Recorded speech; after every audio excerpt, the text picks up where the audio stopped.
Your time is coming to an end as leader. You have a couple more months left. How have you found the role? It's been very rewarding. It's been very challenging as well at the same time. I've thoroughly enjoyed it. I knew it was going to be a steep learning curve, but I didn't even realize how steep of a learning curve. But I've, like I said, I've really enjoyed it. I've learned so much.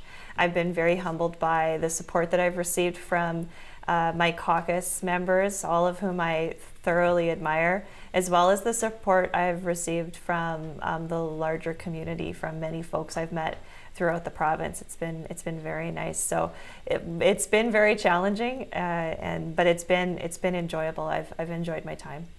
Is the learning curve, is that what surprised you the most about it, or was there something else?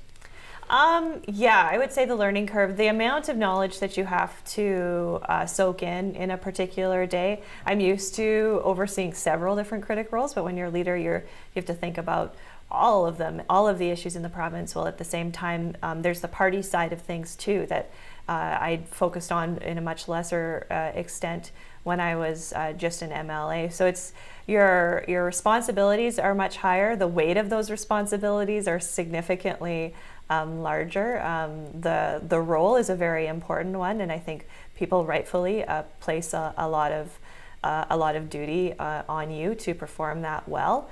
What would you say you accomplished in your time as leader of the opposition? Well, largely I had a few goals going in. One was to make sure that our ship was stayed on the right track during this transition period, make sure we continue to do the job that we're supposed to be doing, which is holding the Sask Party government to account while ensuring that we have a fair leadership race. I think we've largely been able to do both of those things. Well, at the same time, I thought it was important to step into this role as someone who maybe doesn't look like a traditional leader has looked like in the past in this province. And my hope is that it inspires other people who maybe haven't traditionally saw themselves filling this role to want to fill a role like this. I hope that they see that if I can do it, they can certainly do it as well. What does the party need to do other than oppose the government to kind of move things forward and maybe share some of your own ideas? Well, we've had the opportunity, and I'm proud of the work we've done, especially in this last session, of not only opposing the government and holding the government to account, which is what we do often, but also present and push for positive options for the future. One of the ones we were able to do legislatively is push for supports for survivors of interpersonal violence.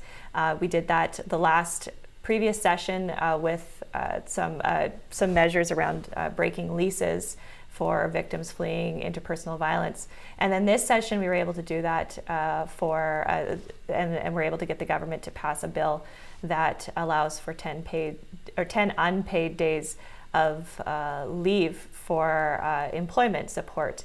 On another front, our agriculture critic, Carla Beck, did a phenomenal job of holding the minister to account and encouraging him and finally getting him to provide more supports for those folks who were affected by the wildfires a few months ago.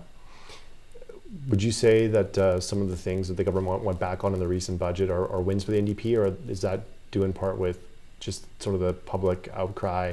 I'm thinking of the crowns, also some of the other things that were, I mean, there's a big list now, but is that something that the NDP is saying, we did this, or is that the public's on the public?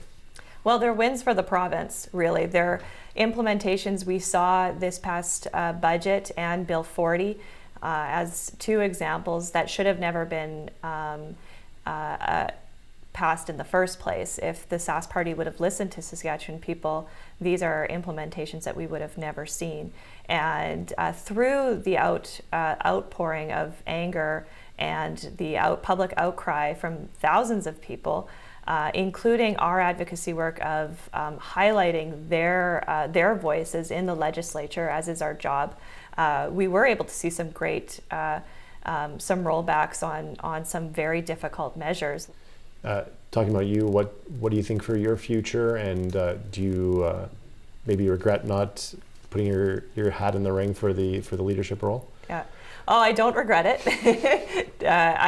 Like I said, I've thoroughly enjoyed my time as interim leader, but I had decided before I knew the interim leader was an option, that I wasn't going to run for the permanent leadership. The timing just isn't quite right for me. But that's not to say that I'm ruling it out in the future. First of all, I have to be lucky enough to have the people of Regina Douglas Park allow me to represent them ongoing into the future. So hopefully I'm allowed to do that. And then maybe in the distant future, I'll consider it. I'm not going to rule it out, but you never really know where life's going to take you. Thanks, Nicole. Yeah, thank you so much.